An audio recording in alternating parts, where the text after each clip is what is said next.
Pengakuan Umi Pipik yang menyatakan jika almarhum UJ selama masih hidup melakukan poligami membuat publik terkejut. Belum selesai keterkejutan publik dengan pernyataan Umi Pipik bahwa UJ berpoligami, pernyataan selanjutnya yang membuat publik terkejut adalah bahwa almarhum UJ pun memiliki istri 3. Dan istri ketiga tersebut adalah berasal dari publik figur terkenal. Nama Jennifer Dunn pun terbawa-bawa dengan dikabarkan menjadi istri ketiga almarhum UJ dan sudah dibantah oleh pihak Jennifer Dunn.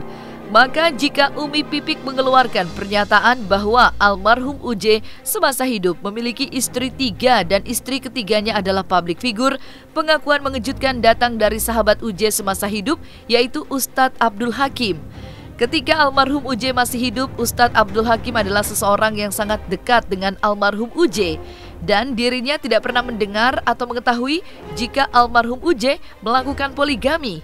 Maka seperti inilah pengakuan dari sahabat almarhum UJ ketika UJ masih hidup. Assalamualaikum warahmatullahi wabarakatuh pemirsa.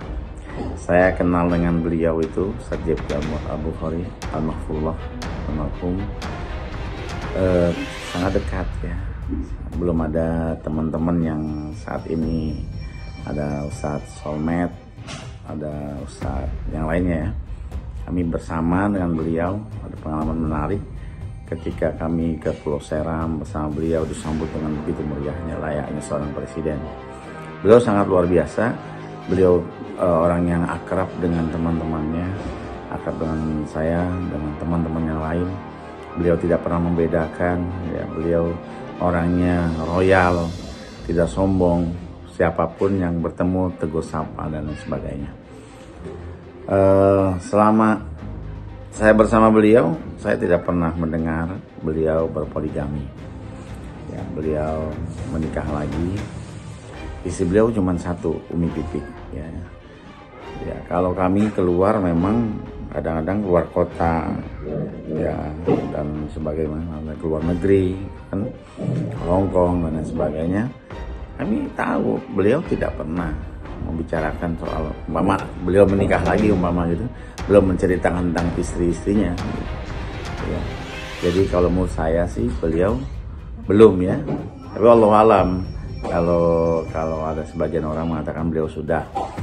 Tapi kembali lagi prinsipnya, belum ataupun sudah itu adalah hak pribadi beliau.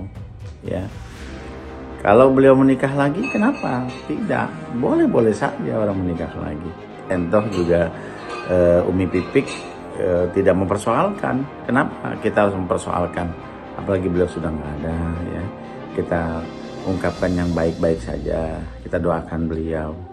Insya Allah saya selama bermimpi setelah beliau meninggal tuh mimpinya nggak ada yang buruk. Beliau tuh dengan pakaian yang bagus, dengan bertemu dengan orang-orang yang bagus. Ya, saya yakin beliau husnul khotimah. Beliau insya Allah calon penghuni surga Allah Subhanahu wa Ta'ala. Mari kita doakan beliau, kita doakan senantiasa beliau dijadikan kuburnya Allah min riyadil jannah, taman-taman surga Allah Subhanahu wa Ta'ala. Ya, bagi yang sahabat-sahabat yang tinggalkan, istri yang ditinggalkan, marilah kita tidak usah berpolemik soal ini. Ya, beliau sudah tidak ada. Adapun ya kalau memang ada pengakuan dan lain sebagainya, wallahu alam. Ya, kita berpositif thinking saja. Kita insya Allah berprasangka baik, berhusnuzon. Ya, insya Allah mudah-mudahan kita semua dijauhkan daripada gibah, ya, gosip, ya, aib, menceritakan aib saudara kita, apalagi saudara kita telah tiada. Kita doakan, kita bacakan Al-Quran surah Al-Fatihah untuk almarhum Al-Maghfurlah Ustadz Jebri Al-Bukhari. Al-Fatihah. A'udzubillahi minasyaitonirrajim. Bismillahirrahmanirrahim. Alhamdulillahirabbil alamin arrahmanirrahim maliki yaumiddin. Iyyaka na'budu wa iyyaka nasta'in. Ihdinas siratal mustaqim. Shiratal ladzina an'amta 'alaihim ghairil maghdubi 'alaihim waladdallin. Amin. Amin ya rabbal alamin. Umi, kalau gitu kan bisa kasih tahu gitu namanya siapa gitu Pak? Apanya nih? Nama orangnya. Istri-istrinya Iya. nggak perlu lah gitu, maksudnya ya kalau untuk yang kedua memang saya pernah ketemu, dia biasa aja kita ya ketemu dan ya baik gitu. Cuma kalau yang ketiga karena public figure jadi saya nggak mungkin akan mengucapkan itu. Kenapa saya tutupin ya karena kitanya baik-baik aja gitu kan, ya nggak perlu dibuka gitu, jadi tutupin.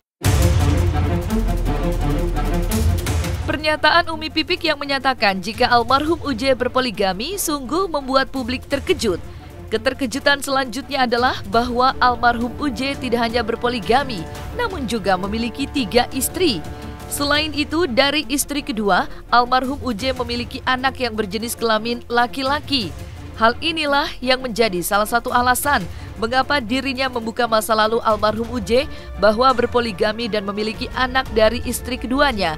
Karena Umi Pipik khawatir jika kabar ini tidak diberitakan, anak perempuannya kelak saat dewasa memiliki hubungan asmara dengan anak dari istri kedua almarhum UJ. Lalu seperti apa tanggapan pemuka agama atas alasan dan dasar Umi Pipik memberitahukan masa lalu almarhum UJ yang berpoligami dan memiliki anak dari istri kedua?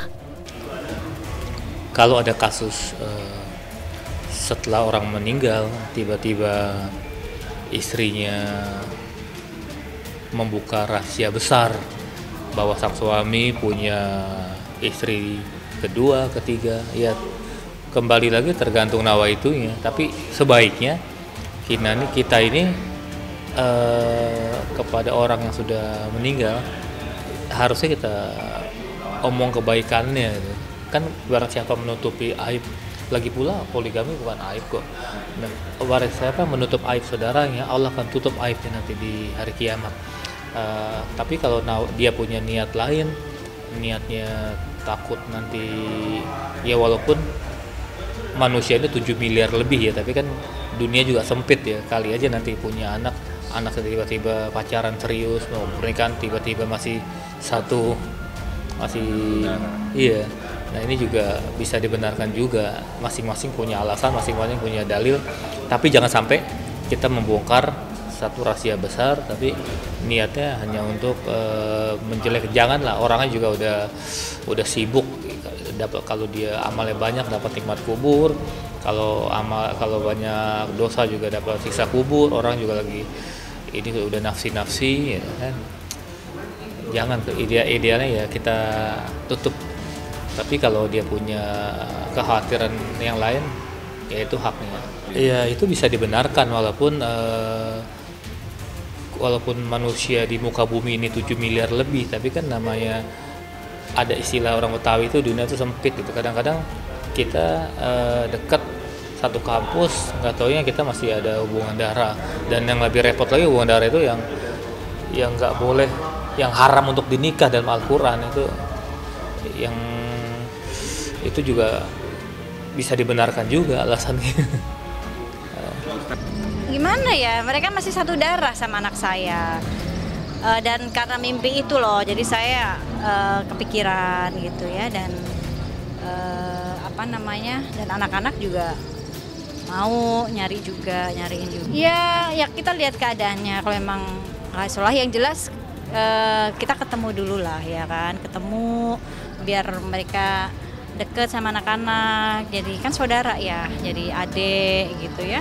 Enggak, waktu itu kita sama anak-anak udah, tapi ya memang kita nggak ketemu kontaknya dan segala macam. Ya udah, mungkin dengan cara seperti ini, mungkin beliau nonton dan bisa ketemu dengan saya. Semoga ya, berharapnya sih seperti itu, karena niat baik nggak mungkin Allah nggak izinkan gitu. Sosok UJ ketika masih hidup selalu identik dengan sosok gaul dan suka menolong, sangat tertanam pada orang yang mengenal sosok almarhum UJ. Dan seperti inilah penilaian positif masyarakat sekitar kediaman almarhum UJ yang mengatakan jika almarhum UJ adalah orang yang sangat baik hati dan suka menolong. Saya udah nggak bisa, ini dia bener-bener, wah pokoknya ustadz yang saya kenal gitu, Masya Allah udah sama dedikasi sama warga. Saya nggak bisa deh, takutnya saya sedih lah. Pak RT seberapa mengenal almarhum sih? Dia kan sama saya kan kasarnya di bawah level saya. Kalau kakaknya almarhum Haji Abdullah Riyad itu kan sama saya satu grup main kosidahan lah. Kalau Uje sama yang Ustadz tuh, yang tadi bener-bener waktu masih jadi artis, belum jadi dai, ya beliau bergaul banget udah. Kalau kata saya mah udah, kalau misalnya itu aib jangan angkatlah ininya, udah pokoknya simpen aja. Udah saya pun juga kurang tahu, jadinya takutnya salah ngasih nggak berani saya.